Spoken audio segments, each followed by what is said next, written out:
نبی پاک علیہ السلام نے فرمایا جو تم سے نیکی کرے اسے اچھا بدلہ دینے کی کوشش کرو، اور حضور فرمانے لگے اگر بدلہ دینے کی طاقت نہ ہو تو پھر اس کے لیے دعا کرو، اور اتنی کرو اتنی کرو اتنی کرو محسن کے لیے دعا کہ تمہیں یوں لگے کہ تم نے حق ادا کر دیا ہے، پھر اس کے لیے دعا کرو، اپنے محسنوں کا شکریہ۔ ہمارے ہاں نا خود غرضی کو باقاعدہ رواج دیا گیا، اور بڑے بڑے غلط جملے جو اخلاقاً اپنی زبان سے ادا بھی نہیں کیے جا سکتے، میں تو جی کام نکالنے کے لیے کسی کو بھی باپ بنا لیتا، معاذ اللہ۔ مسلمان تو اس طرح کی بات نہیں کر سکتا۔ یہ خود غرضی، یہ لالچ، یہ وقتی طور پر کسی شخص کو استعمال کرنا، ٹیشو پیپر بنانا، یہ اہل ایمان کا تو طریقہ ہی نہیں۔ وہ تو یاد رکھتے ہیں ہر ایک کا احسان، وہ تو کسی نے محبت کی ہو تو اس کا خیال رکھتے ہیں۔ کتنے لوگ تھے انہوں نے ہمیں سہارا دیا، کتنے لوگ تھے زندگی کے موڑ پر کس طرح کر کے انہوں نے ہمارے ساتھ شفقتیں کی۔ میں نے تو کالج میں دیکھا ہے کہ جن کو بالکل دنیا دار نوجوان کہا جاتا ہے اور کوئی دینی تعارف اور دینی وزاداری نہیں رکھتے، وہ بھی ایک دوسرے کی فیسیں دے رہے ہوتے ہیں، وہ بھی ایک دوسرے کو کہہ رہے ہوتے ہیں چل یار سیر پہ جانا ہے چلتے ہیں، لیکن کسی کی نیکی کو یاد بھی تو رکھا جائے۔ حالات بدلتے ہی عنوان بھی بدل جائے، تھوڑی سی تبدیلی آتے ہی انسان کا مزاج بھی بدل جائے۔ یہ احسان مندی کا نہ ہونا، اور اگر کبھی ہونا بھی تو وہ جذباتی قسم کی، جیسا میں نے کہا کہ ایک دو احسان کسی نے کیا وہ تو یاد رکھ لیا گیا۔ دوسری شادی کرنا بالکل جائز ہے، کوئی اس میں دو رائے نہیں، اگر کوئی حق ادا کر سکتا تو کرے، لیکن نبی پاک علیہ السلام نے سیدہ خدیجہ الکبریٰ کی موجودگی میں دوسرا نکاح نہیں کیا۔ اعلیٰ حضرت حج کے لیے تشریف لے گئے تو وہاں جتنے علماء اس وقت موجود تھے وہ سارے آ کے بیٹھ گئے، حضور ہمیں حدیث پاک پڑھا دیں، ہمیں تفسیر کے اسباق پڑھا دیں، ہم شاگرد بننا چاہتے ہیں، اسناد لے رہے ہیں۔ اب اس زمانے میں لوگ 6 ماہ سال اس سے بھی زیادہ حرم شریف میں رہتے تھے، تو وہاں کچھ لوگوں نے کہا حضور اتنا عرصہ آپ کو یہاں رکنا ہے تو آپ یہاں نکاح کر لیں۔ فرمانے لگے دوسری شادی جائز بھی ہے اور میں اس کی طاقت بھی رکھتا ہوں، لیکن اعلیٰ حضرت فرمانے لگے میری اہلیہ نے نا تکلیفوں میں میرا ساتھ دیا ہے، میں اسے وقت نہیں دے پایا، دین کے کام میں لگا رہا، لیکن اس خاتون نے بڑی نیک نامی کے ساتھ میرے ساتھ زندگی بتائی ہے۔ یہ اعلیٰ حضرت کے لفظ ہے۔ فرمانے لگے میں طاقت بھی رکھتا ہوں، شریعت کی اجازت بھی رکھتا ہوں، لیکن میں دوسری شادی اس لیے نہیں کروں گا کہ میری بیوی کو تکلیف ہوگی۔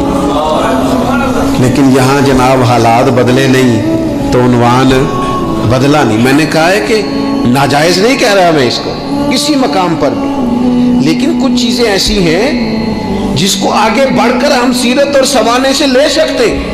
سیدہ خدیجہ الکبریٰ رضی اللہ تعالیٰ عنہا نے حضور سید عالم علیہ السلام کے ساتھ وہ وقت گزارا تھا جو اسلام پر غربت کا وقت تھا، جو کفار کی اذیتیں برداشت کرنے کا وقت تھا، جس وقت معاذ اللہ کمر مبارک پر اونٹ کی اوجڑیاں رکھی جاتی تھی، راستے میں کانٹے بچھائے جاتے تھے، پتھر برسائے جاتے تھے۔ اس موقع پر سیدہ پاک حضور کی بارگاہ عالی مرتبت میں رہی۔ حضور کی ہر زوجہ کی کیا شان ہے، اور پھر سیدہ عائشہ صدیقہ جو محبوبہ ہے محبوب خدا کی، کیا عظمتیں ہیں، پر سیدہ خدیجہ الکبریٰ کا انفرادی انداز ہے۔ حضرت عائشہ صدیقہ کہتی تھی میں نے اس خاتون پر ہمیشہ رشک کیا، بڑے سارے لوگ آتے تھے حضور سے ملنے، لیکن دروازے پر ایک خاتون بولی، جناب حالہ بنت خولت، دروازے پر خاتون بولی، اجازت مانگی السلام علیکم کے بعد میں آ جاؤں؟ تو سیدہ عائشہ صدیقہ فرماتی محبوب نے جھٹ سے چہرہ مبارک اٹھایا، فرمایا یہ تو حالہ کی آواز ہے، یہ تو خدیجہ کی بہن ہے، یہ دیکھو کتنی آواز ملتی ہے، تو خدیجہ کی بہن ہے، حالہ کی، جلدی سے بلاؤ۔ کہتے وہ آ گئی، بیٹھی، چلی گئی۔ میں نے عرض کی حضور اللہ تعالیٰ نے آپ کو بڑی بہتر ازواج دی ہیں، پر اس خاتون کا بڑا ذکر کرتے ہیں، تو سیدہ کہتی ہیں دیکھتے دیکھتے ہی حضور کے آنسو چھلکے، دیکھتے دیکھتے ہی رخساروں سے وہ نور بھری لری مبارک داڑھی کے قریب آنے لگی۔ محبوب فرمانے لگے جب لوگوں نے میرا حوصلہ توڑا تو عائشہ خدیجہ نے مجھے حوصلہ دیا، کہا لوگوں نے میرا انکار کیا وہ مجھ پر ایمان لائیں،